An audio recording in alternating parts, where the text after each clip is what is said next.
I'm going to hide the bottle.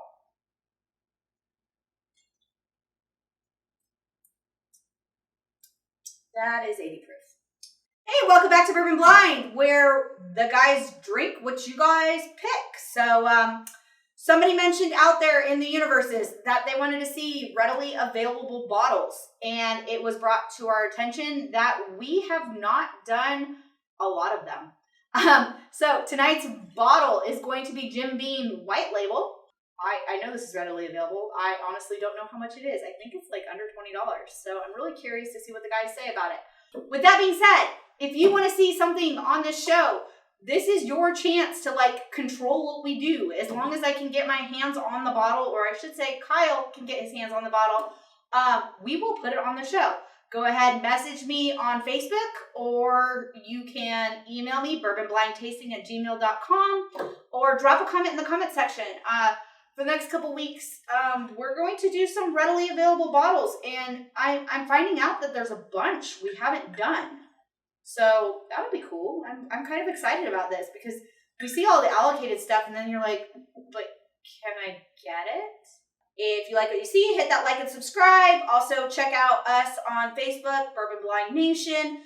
I am begging, hoping that we can find a time that Kyle and I are in the same state at the same time to go live with y'all. I have missed you all so much. You have no idea. And a huge shout out to our Patreon viewers. We would not be able to do this without y'all. I love chit-chatting with you. I love it when you guys come up to me and surprise me at other events. Absolutely love all of you. I guess I'm in a mood to tell everyone how much I love them. So, yeah. With that being said, I'm going to go get the guys. I'm going to drink the rest of this. What's up, guys? Welcome back to Bourbon Blind. I'm Kyle. I'm Nick. You know what's up. Getting into here. Whiskey. Welcome back. Welcome back. Welcome back. Oh, it is good to be in this class. I'm hoping what's in the glass is good, so it's even better to be in the glass. So I'm going to say right off the bat, textbook. Yep. Caramel, vanilla. It is not dark. It's like a light honey. Mm-hmm. Straw kind of color. Legs run pretty quickly. It's like caramel, vanilla. A little bit of oak in there. Some light sugar. Yep. Definitely some vanilla. Definitely picking that up. A little bit of molasses. Little to no ethanol whatsoever. Yeah, I was going to say 90-ish proof on the nose. Maybe. Yeah. So we get in here. Yeah, for sure. I'm thinking that. Yeah.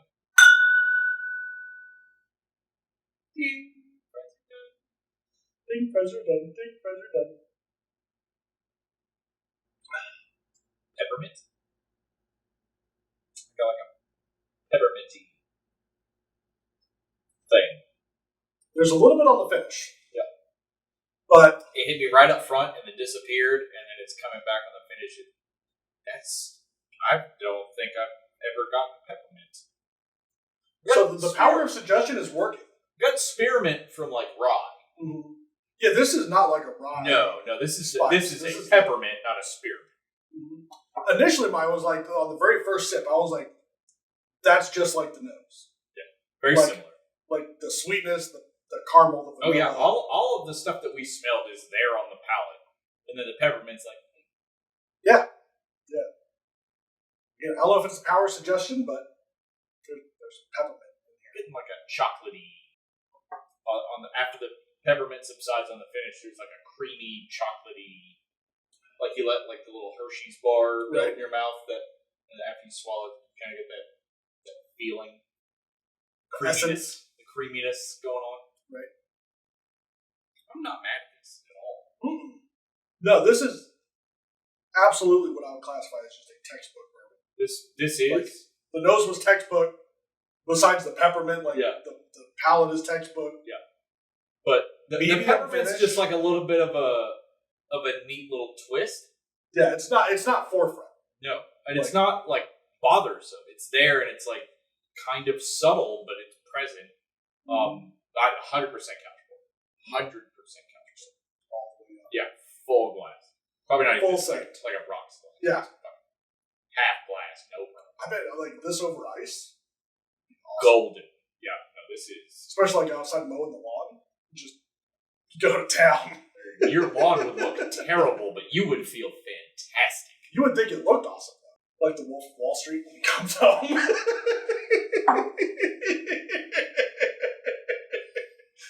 That's absolutely what your lawn would look like.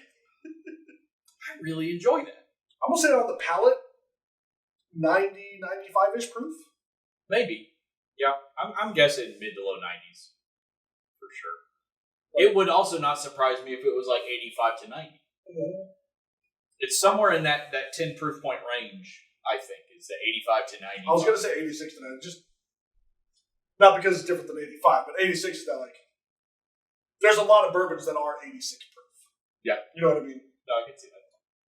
Generally cheaper ones, but yeah. And if this is a cheaper one, like, props to you, man. Like, yeah. I'm not. Do I have to? Yeah. I want to. Aaron tried to give me a pretty heavy pour. 5 more minutes, Mom. Like that kind of mango.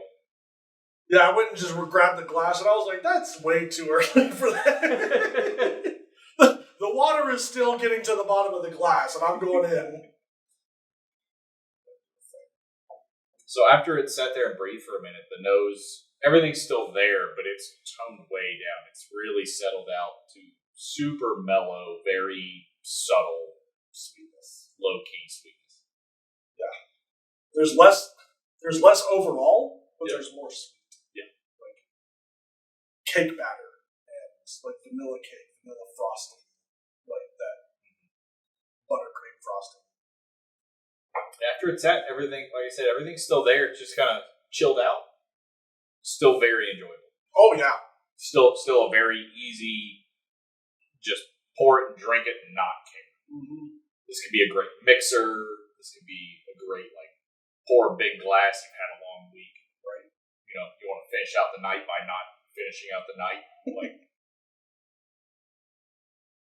so the water in my glass didn't really do anything.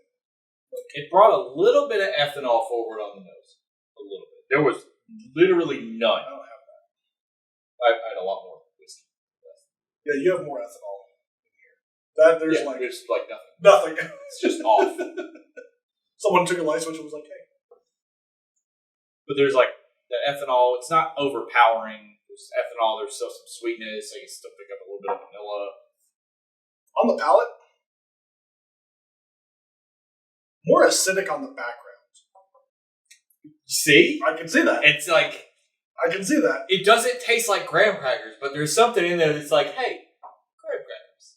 You're like, graham crackers, okay. Some little switch in your brain was like, "Hey, I remember this from Like, hey, when you were a kid, Teddy Graham. 34 years ago. You smelled this, Right? or tasted this." Yeah, I'm fine with it with water. It's Fine.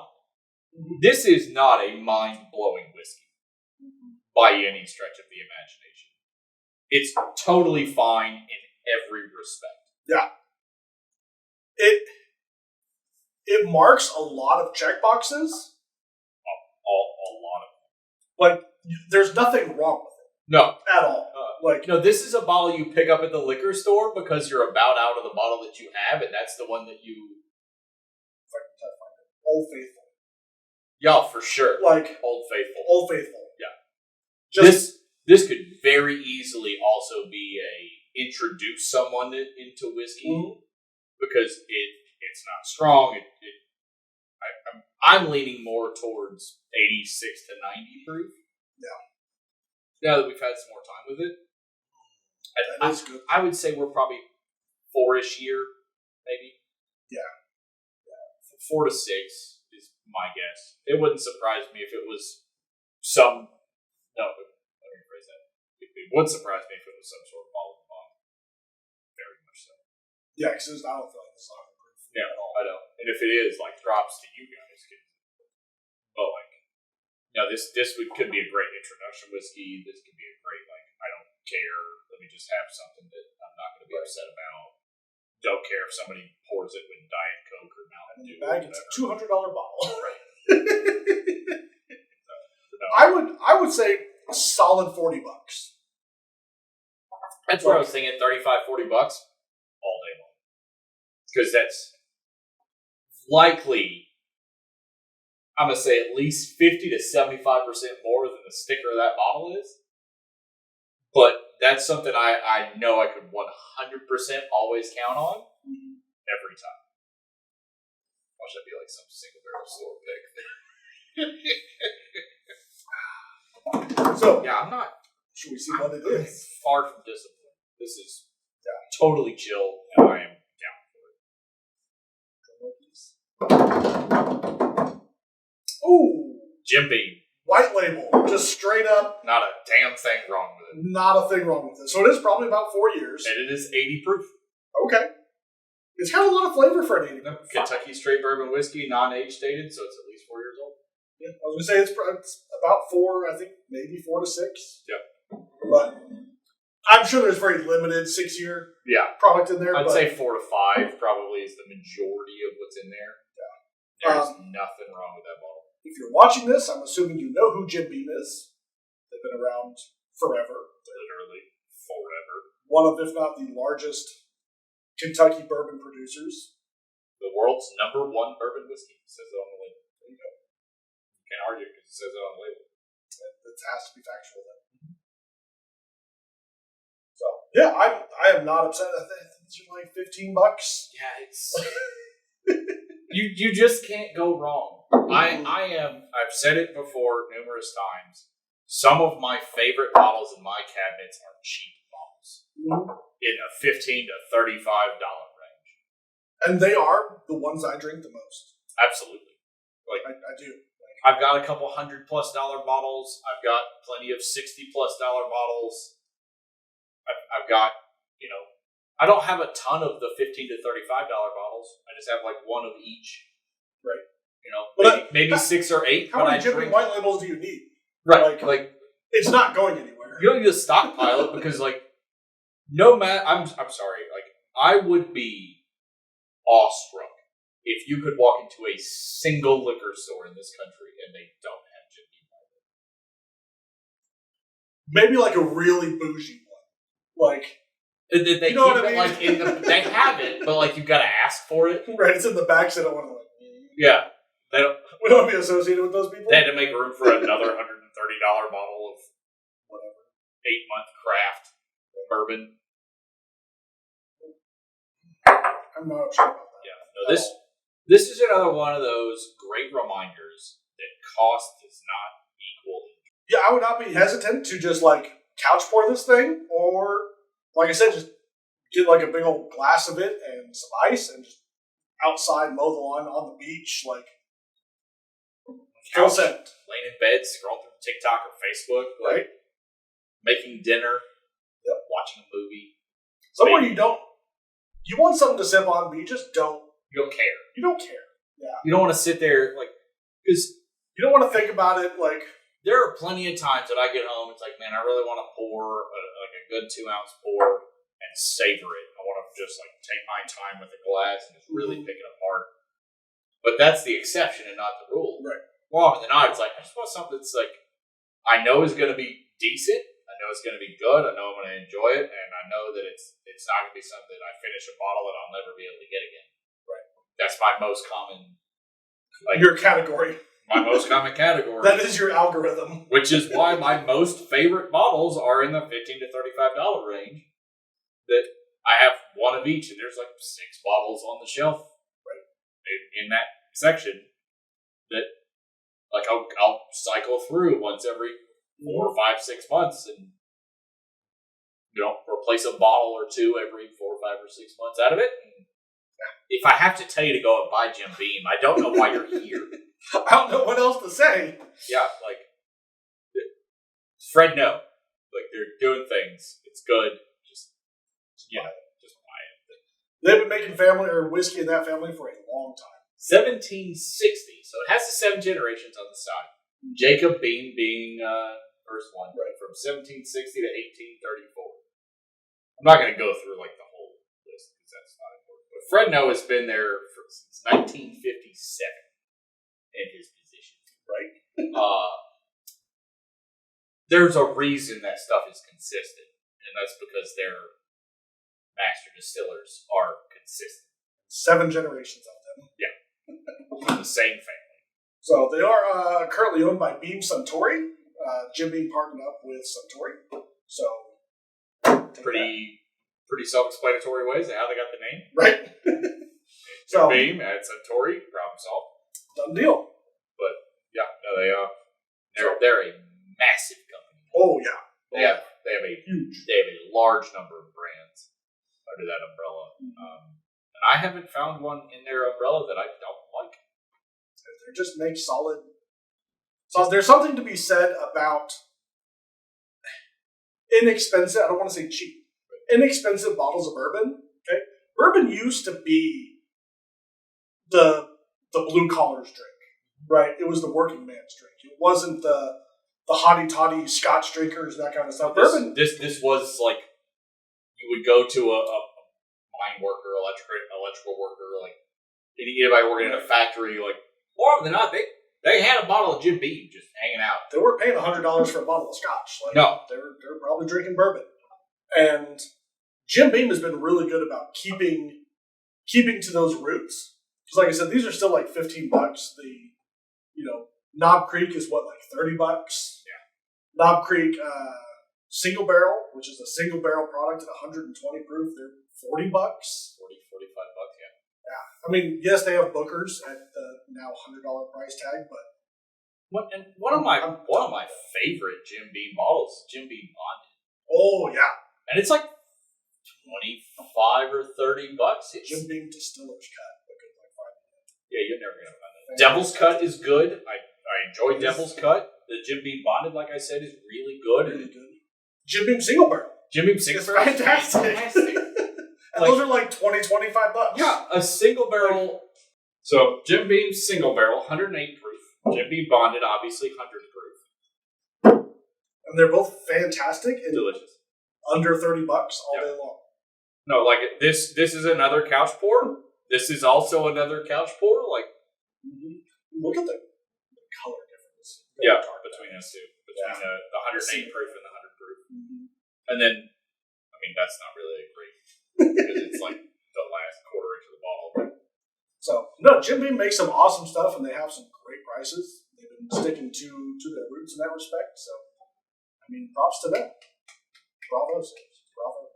I have zero complaints about anything that I've experienced coming out of their facility. Like, except for Bookers, I'm indifferent. I used to be huge on Bookers, but with the price increase, and it's hard to find now, and I'm just like, it's whatever. I never really enjoyed Bookers all that much. I would much rather have a Knob Creek. Yeah. I don't know why. Because Knob Creek's like twice the age. Well, yeah, but like, they're not that different. And Knob Creek's like half the price. That's a big thing.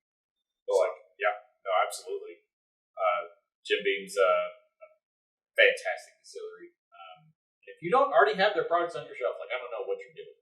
Yeah, you're not trying in bourbon, obviously. Yeah, like you're missing out on one of the largest distillery like brand umbrellas that exists. We need to do like a 6 bottom shelf bourbons that you just have to have. Like, have to. So, anyway, be sure to check that out, please, because it's just good for the price. Yeah. It really is. Yeah. Like I said, it's a textbook bourbon. There's nothing wrong with it. Yeah. It's like $15. There's not much to complain about. And it's always there on the shelf. Always. Always there on the shelf. So be sure to check them out. Be sure to check out Bourbon Blind on Patreon, TikTok, and Facebook Nation. Bourbon Blind Nation on Facebook. So do that. And until finally next week. Cheers. Drink blind. Drink Jim.